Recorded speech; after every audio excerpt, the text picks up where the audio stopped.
Hi, I'm Jordan Genee. I'm a part-time digital media design for learning student, as well as the simulation technology manager at New York University's College of Nursing. I developed my project, IntravenousPRIME, as a multimedia learning experience for second semester students at New York University's College of Nursing.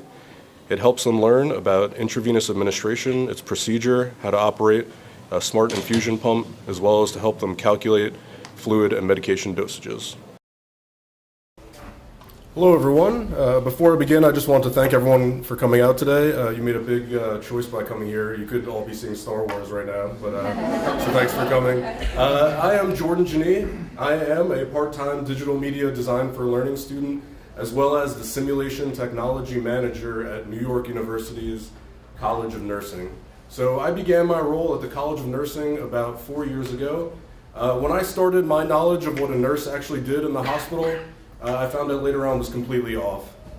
I thought nurses changed beds, they brought patients food, and they gave patients sponge baths. So over the past 4 years, I've come to learn that nurses are critical in the care for a patient in the hospital.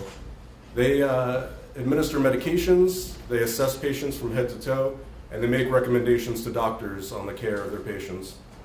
I've also seen how much training and dedication goes into becoming a professional nurse. So I decided to focus my project on teaching nursing students. And so my project is IntravenousPRIME. It is a multimedia learning experience developed for College of Nursing students at New York University on the topic of intravenous administration. Intravenous administration is the procedure of administering fluids or medications to a patient's vein. Oftentimes, administering medications this route is faster than oral medications or injections. My hopes are that after students use IntravenousPRIME, they'll have a better understanding of the safety precautions associated with intravenous administration, as well as the functions and the ability to demonstrate how to operate a smart infusion pump, and also have a better understanding on how to calculate fluid and medication dosages. So when I first started my project, I reached out to 3 College of Nursing faculty members, as well as about 15 College of Nursing students to see what they knew about intravenous administration. And I found out that students really needed to know this topic for 2 reasons. One, they have to complete what's called an intravenous competency during their second semester at New York University. They must demonstrate all the criteria associated with this procedure in order to move on to their junior year.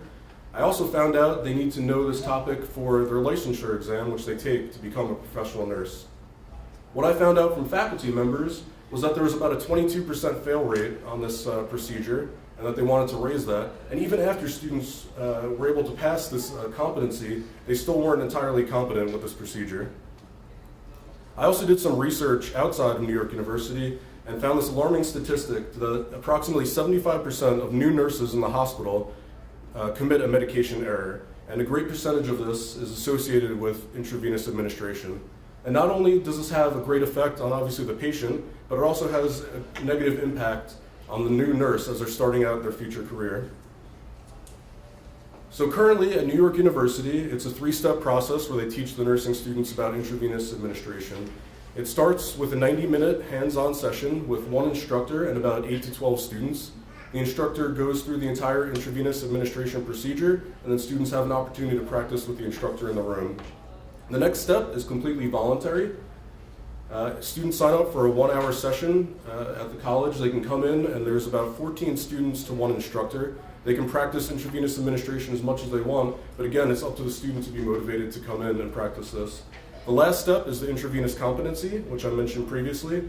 Students have to come in and demonstrate a list of criteria to show that they're competent with this procedure. So if I'm allowed, I would like to introduce IntravenousPRIME ahead of this step, because oftentimes students come in for the 90-minute hands-on instruction and they have no idea what intravenous administration is. So in essence, I would like to prime their brain about intravenous administration. They'll learn about it online through the website, and then they'll have a better understanding when they first come in to practice it hands-on. So in its current iteration, IntravenousPRIME is a website. You can all visit it by going to the address above. It's a prototype. It has 3 main sections. There's interactive videos, there's a glossary with visual imagery, as well as a worked example section that includes dosage calculation scenarios.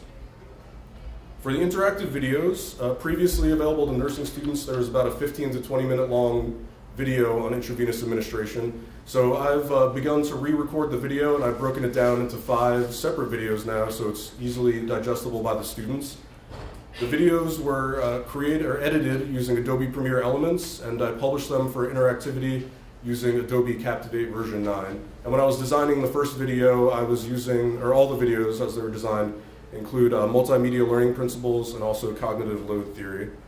So currently only the first video is available as a prototype. It's regarding supplies needed for students for intravenous administration. So if you would like to check out this interactive video and play around with it along with the website, you can visit me at my booth, number 10.